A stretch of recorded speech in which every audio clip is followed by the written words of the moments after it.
Bonjour à tous et bienvenue dans le nouvel épisode du podcast de Productivio, le podcast qui vous donne des trucs et astuces pour apprendre à ne faire efficacement que ce qui compte vraiment et à gagner en sérénité.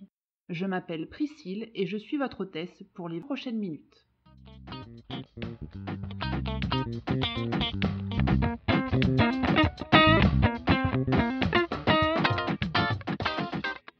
Nous voici arrivés à l'épisode 9 de ce podcast Productivio. Je vous remercie tous de me suivre avec beaucoup d'assiduité. Aujourd'hui, donc, nous sommes en plein mois de juillet. Dans quelques jours ou semaines, pour certains d'entre vous, ce sera le moment de partir en vacances. Donc aujourd'hui, on va commencer par un thème qui est s'organiser avant les vacances. Donc il s'agit de nos dernières journées au bureau, dernières semaines, et c'est vrai qu'on a tendance d'une part à être un petit peu happé dans nos pensées par la perspective des vacances. Néanmoins, on a encore quelques bricoles à faire à notre bureau. Alors je vous ai proposé une petite liste de choses à faire pour préparer le départ, mais aussi préparer le retour et revenir l'esprit ainsi plus tranquille. La première chose à faire, c'est de faire une liste des dossiers en cours, d'évaluer la masse de travail que cela va représenter et d'essayer donc de les planifier dans les jours ou les semaines qui vous restent avant de partir. Il faudra aussi prévoir ou accepter en tout cas qu'on ne pourra certainement pas tout faire et ne pas commencer déjà à voir la vie en noir. On fera ce qu'on pourra et il est peut-être intéressant de se dire qu'on va faire ce qu'il est déjà raisonnable de faire, le but n'étant pas de faire des journées de 18 heures juste avant de partir en vacances et d'arriver complètement sur les rotules sur la plage et de mettre déjà la moitié du temps à s'en remettre. Focalisez-vous plutôt sur les dossiers qui seront à boucler, tous ceux surtout que vous n'avez pas du tout envie de réouvrir à la rentrée, soit parce qu'ils vont vous demander vraiment énormément de temps pour vous remettre dedans, ou alors parce que ça traîne en longueur et que c'est peut-être le bon moment pour dire stop, on les clôture et puis c'est terminé. Pensez aussi à libérer votre espace de travail. Rangez votre bureau, rangez les dossiers qui traînent, que ce soit des dossiers papier ou bien aussi des dossiers informatiques. Certaines personnes laissent tout un tas de fichiers sur leur bureau écran. C'est peut-être le moment de faire un peu le ménage de tout ça, tout ce dont on n'a plus besoin, les papiers inutiles, les petites notes, les post-it en fonction de votre type d'organisation. Hop, on fait un grand ménage, on vire tout ça et on part comme ça avec un bureau bien propre. On prévoit aussi des petites plages où on risque d'avoir quelques petites urgences à gérer, peut-être parce qu'on a déjà des collègues qui sont partis et qu'on a repris leur travail, mais aussi parce qu'on a toujours évidemment des urgences qui arrivent même en été. On organise aussi son départ, donc pour éviter d'être dérangé quand on est sur la plage, parce que même si on se dit qu'on va avoir juste une toute petite conf call d'1 heure, c'est rien du tout, mais rien que le fait de se dire qu'il va falloir se reconnecter à la réalité professionnelle, ça peut un peu nous gâcher nos vacances. Donc essayez dans la mesure de possible de déléguer tout ce qui peut l'être. En général, il y a quand même pas mal de choses qu'on peut donner à des collègues.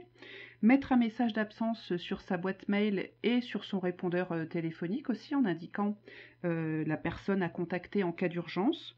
Et si vous avez vraiment des interlocuteurs privilégiés chez vos clients par exemple, peut-être même faire une petite présentation rapide des personnes qui vont vous remplacer.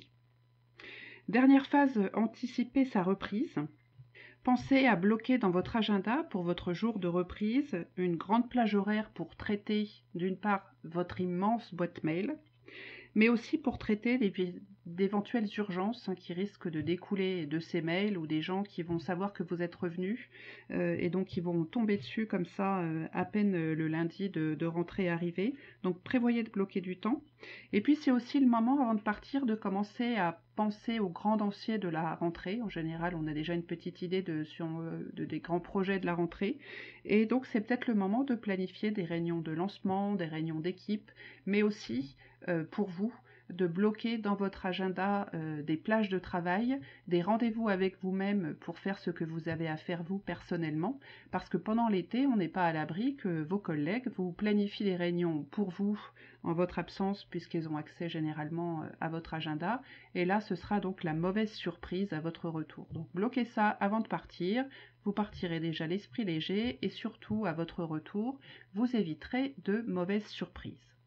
Donc voilà un peu cette petite checklist de préparation à votre départ en vacances. Autre sujet du jour qui n'a mais alors strictement rien à voir, dans le genre je saute du coq à l'âne, je suis une spécialiste.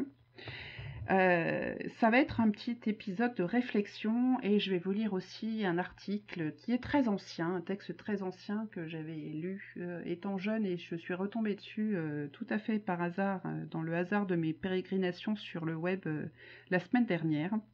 Alors en fait le week-end dernier je suis allée en Basse-Normandie et notamment j'ai visité les plages, les grandes plages du débarquement.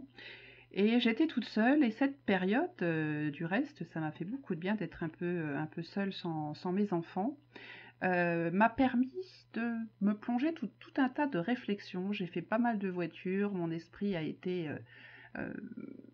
très en effervescence, j'ai médité, enfin bref, il y a eu plein de moments assez forts.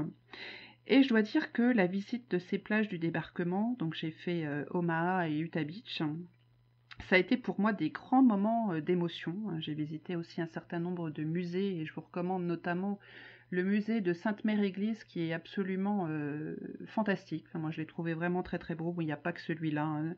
Les autres monuments et musées que l'on trouve à Utah Beach, Omaha Beach, à la Pointe du Hoc sont absolument fantastiques aussi. Donc si vous avez l'occasion de le faire, alors moi, je suis assez sensible à toutes ces choses-là. Quand je vais dans des endroits qui sont assez chargés comme ça en événements, je ressens toujours tout un tas d'émotions et de vibrations. Ça, c'est mon côté un peu sensible. Et je dois dire que j'ai quand même un peu larmoyé, un peu beaucoup même en repensant, hein, et en revoyant les photos, les vidéos, tout ce matériel réuni dans ces musées.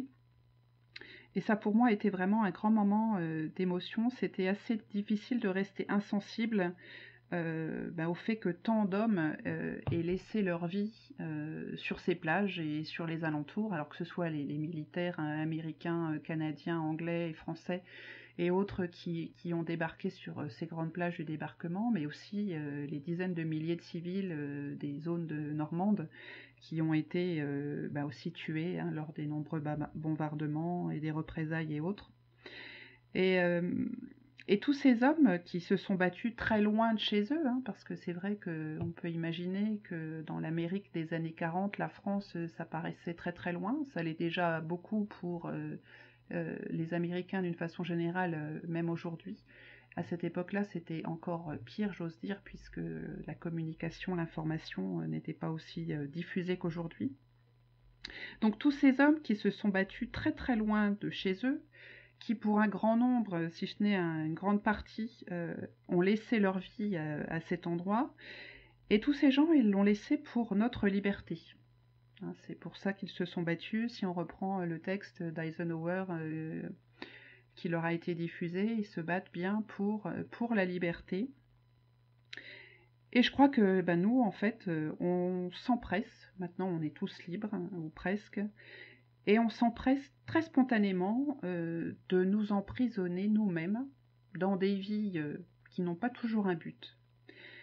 Et qu'on nous laissons voler notre liberté, et surtout notre liberté de penser, en nous abrutissant spontanément devant des informations qu'on veut bien nous dispenser, devant une réalité tout à fait parcellaire et qui semble tout à fait nous convenir. Nous nous gavons de guimauve intellectuelle, de choses qui nous conforment souvent dans notre médiocrité, qui endorment notre capacité de réflexion, qui endorment notre propre droit à nous forger nos opinions, qui nous font croire que nos priorités sont ailleurs.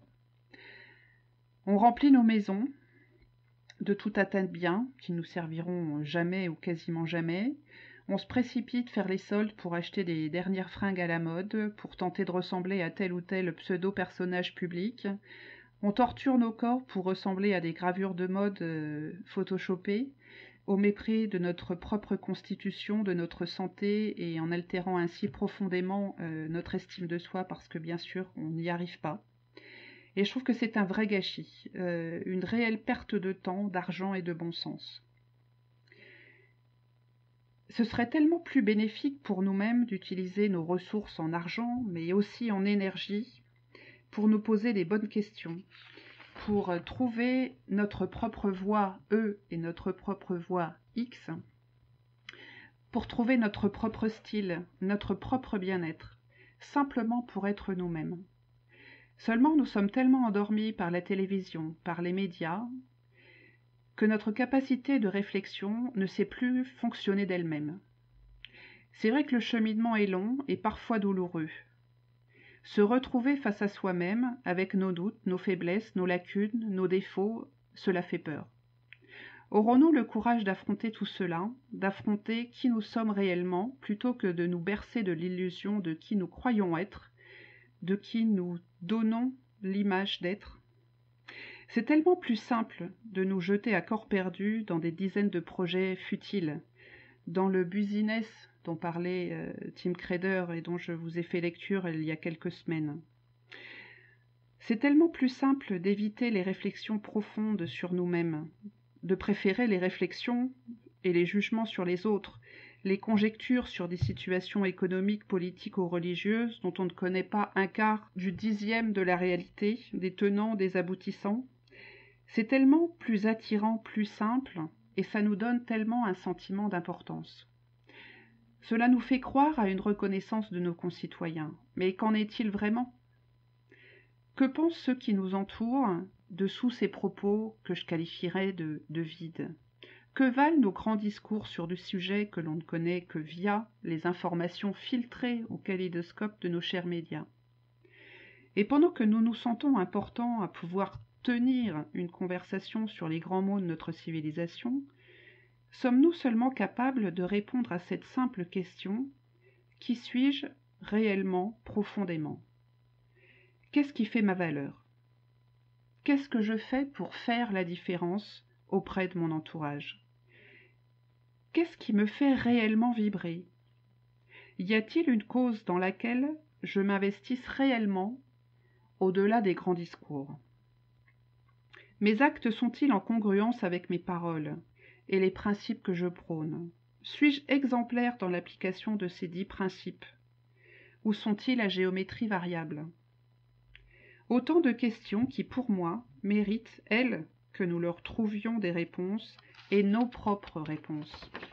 Après tout, le fameux « connais-toi toi-même » vieux de plusieurs millénaires, ne devrait-il pas être notre principal sujet de réflexion, notre principal objectif de découverte, pour nous aider à vivre une vie pleine de sens, pleine de notre sens, et pas le sens que les publicités ou les magazines souhaitent que nous ayons. Voilà ce que m'a inspiré ma visite d'Omaha Beach et d'Utah Beach. Alors vous allez peut-être trouver que c'est un peu éloigné de l'horreur de tous ces combats et de toutes ces vies qui ont été perdues à tenter de libérer des peuples qui sont toujours aussi promptes à l'esclavage et à la domination, mais cette fois c'est la domination de leurs esprits par les autres. Et si on ne se fixe pas nos propres objectifs, nos propres priorités, d'autres le feront pour nous. Cet adage est bien connu. Et force est de constater que ce principe, il fonctionne extrêmement bien de nos jours. On le constate, je le constate, et je pense que vous le constatez vous aussi. Et donc je me suis posé cette dernière question. Qu'est-ce qui compte réellement pour moi? Qu'est-ce qui compte réellement pour vous? Qui suis-je? Qui êtes-vous? Alors c'est un petit peu tortillonné, vous allez me dire, partir des plages du débarquement et de cette liberté pour arriver à ces réflexions, mais je pense que tout ça est lié. Et ça m'a fait penser à un texte, comme je vous disais en introduction, que j'ai lu il y a fort longtemps. Je ne sais plus si c'était au collège ou au lycée. Et le hasard du web a fait que je suis retombée dessus via un article sur un site américain. C'est un texte de Romain Rolland. Donc c'était un écrivain qui est né à la fin du 19e siècle et qui est mort au milieu du 20e, et qui